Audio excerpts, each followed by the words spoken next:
One ordinary evening, Detective Sarah Miller faced a shocking injustice when she was publicly singled out and humiliated in a pharmacy. Security guard Robert Grayson, driven by suspicion instead of understanding, intensified the situation and turned a routine errand into a display of unchecked power. But Sarah had both inner strength and one crucial badge, her true identity, that changed everything in an instant. What happened next led to a citywide reckoning, proving that real justice always finds its way. Just wait until you see how this story ends. Sarah Miller stepped into the pharmacy beneath a sky tinged with the final light of day, the city's hum fading behind sliding doors. She wore the clothes she trusted for anonymity, a plain jacket, jeans, sneakers worn thin, and clutched her phone in her pocket, replaying messages from her mother asking if she'd remembered the medication. Every muscle in her body ached from another shift solving someone else's crisis, her mind dulled by exhaustion, but still vigilant. She kept her badge tucked away, out of sight, blending with the scattered crowd inside. The overhead lights buzzed softly, illuminating neat rows of medicine and quiet customers waiting their turn. An older couple debated vitamins in murmurs. A teenager scrolled her phone, earbuds in, while an elderly man waited patiently at the counter, receipts fanned in careful hands. Sarah moved quietly to the pain relief aisle, tracing her fingers along labels, searching. Robert Grayson had watched the door from his post near the magazines, his gaze habitual, practiced, and sharp. Former military, he wore his hair short and his uniform crisp, always taking pride in his watchfulness. Yet under his assured exterior, a deep caution lingered, the kind shaped by long nights on patrol, by warnings from headlines and directives from supervisors. He studied every newcomer and trusted, above all, his gut. Sarah's path caught Robert's attention. He clocked her body language, tired but alert, head down, hands close to her bag. He mentally noted every detail, assessing risks as he'd been trained. His mind, shaped by years at the edge of potential trouble, filtered every gesture through a lens that rarely erred on the side of trust. The store had seen its share of petty thefts and complicated calls. Security was his domain, and the rare calm made every anomaly more vivid. Sarah paused in front of the shelf, found what she needed, and slipped a bottle into her shopping basket. She reached into her purse, fishing for a coupon, her thoughts with her mother waiting at home. Behind her, Robert's tension mounted. He convinced himself something was wrong, that he saw the subtle distress of someone up to no good. The distance between them shrank. He strode forward, voice steady but sharp. "Miss, would you mind showing me your bag?" His words drew immediate attention, a ripple passing through the near-empty store. The teenager's music cut out. The older couple straightened, uneasy, as the man at the register glanced up, uncertain whether to intervene or fade further into the background. Sarah turned, keeping her movements slow, raising her hands where he could see them. The training from years as a detective took over, her instinct for de-escalation stronger than pride or frustration. She met Robert's eyes, searching for a hint of empathy beneath the suspicion. Her chest tightened with old resentment, the way her presence could shift a room, the way her skin could make trust vanish. Robert stopped close enough to cut off her escape, but not so near to threaten. He repeated himself, adding a tense, "Store policy, ma'am." His hand hovered near his belt, fingers brushing the holster as if the gesture alone would keep him safe. Customers edged back, some gripping their phones tighter, a few recording small, shaky videos they might post for judgment later. Sarah suppressed the urge to argue. Years on the force had taught her the cost of pride in volatile moments. Her mother's face flashed in her mind, a reminder of what waited beyond one bad decision. She slowly unzipped her purse, revealing only the contents asked for. Receipts, a wallet, the coupon. Robert peered inside, unsatisfied, and demanded she open a second compartment. His voice rose, amplifying the tension. "I'm asking you again. Now." The pharmacy's quiet warmth slipped away, replaced with an invisible wall between her and the others watching. Her own anger simmered under restraint. "Not here. Not like this." Sarah steadied herself, each movement deliberate, refusing to match his escalation. The phone in her pocket buzzed with a new message. Cameras filmed, whispers multiplied, and she realized how completely she'd lost control of her narrative. This was no longer a private errand. It was a spectacle.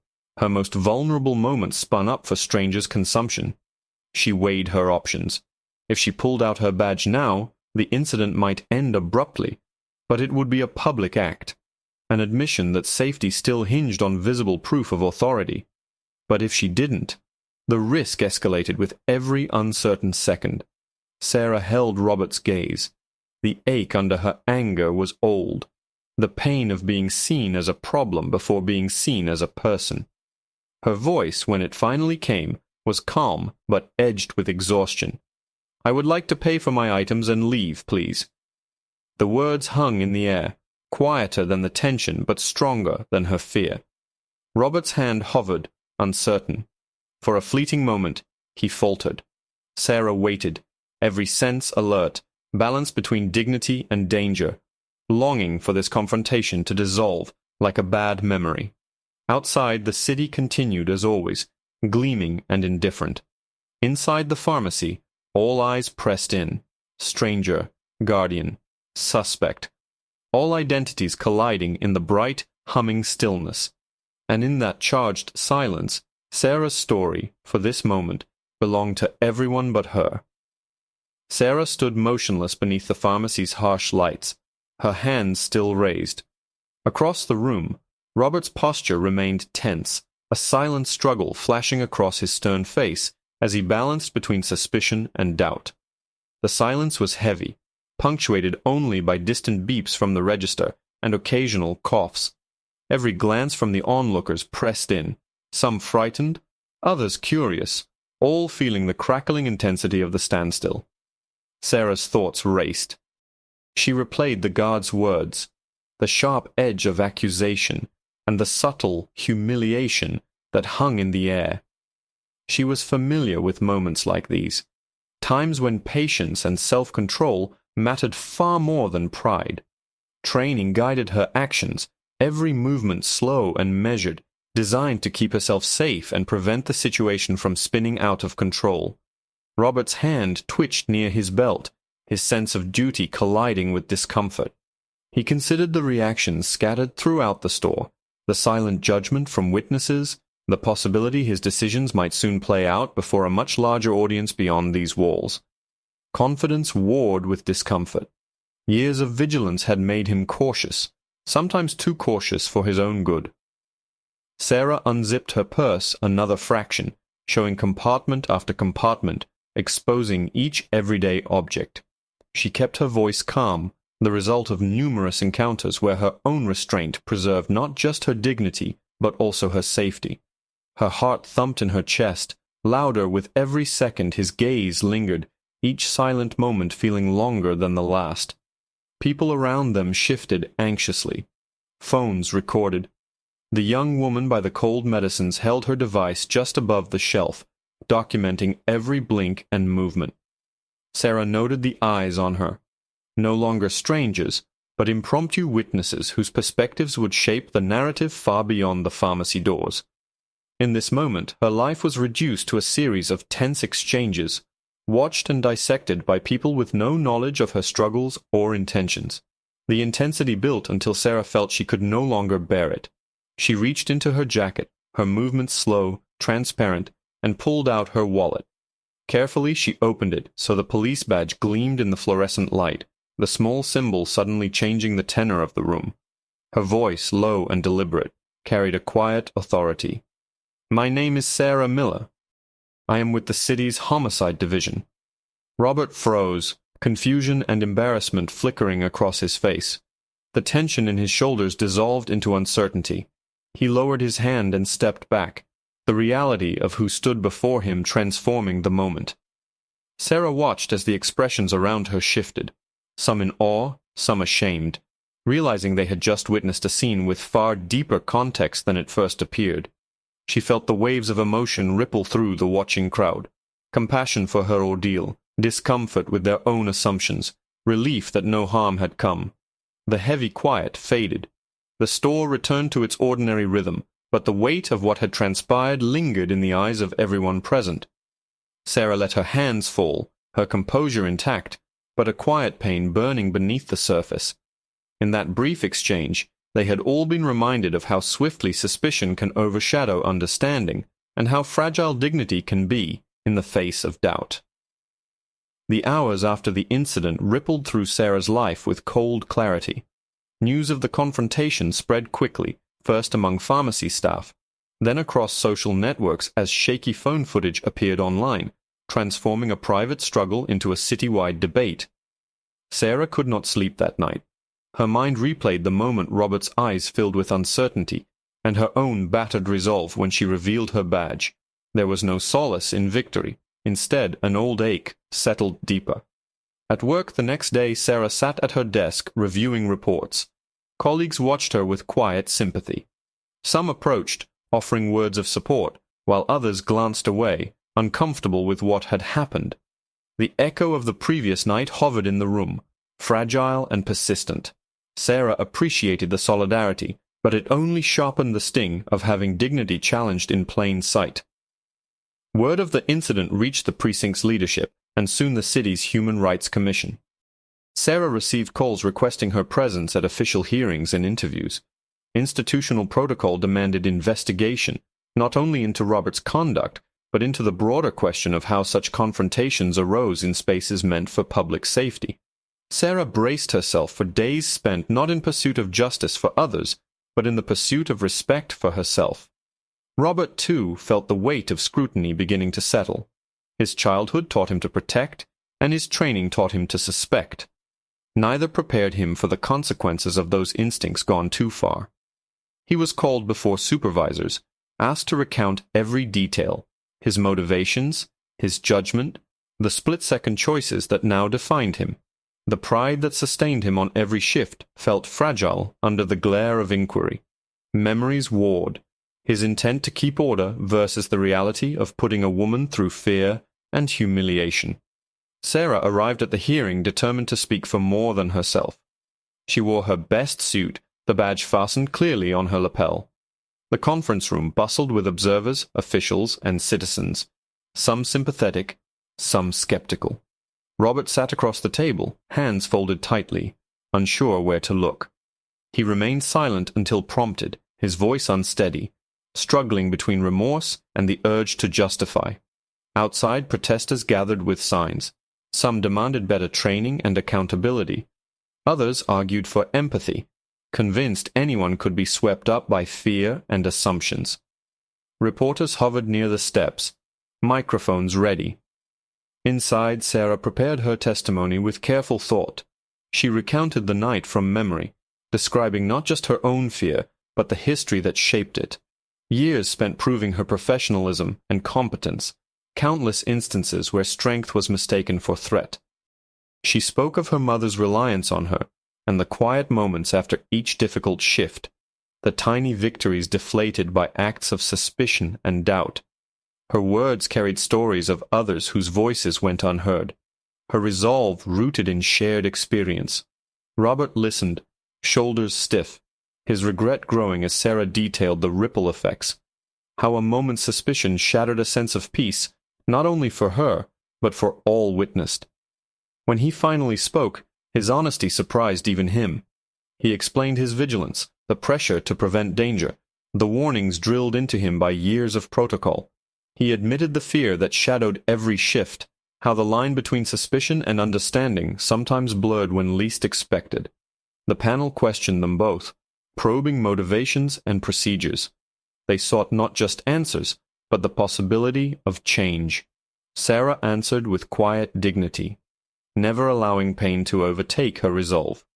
Robert's remorse became palpable, a recognition that every uniform worn carried its own history, its own weight.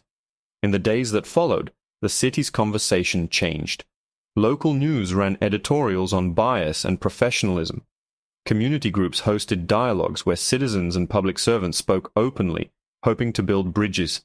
Sarah received invitations to share her perspective with police recruits and security teams, lending her experience as guidance so others neither suffer nor inflict similar pain.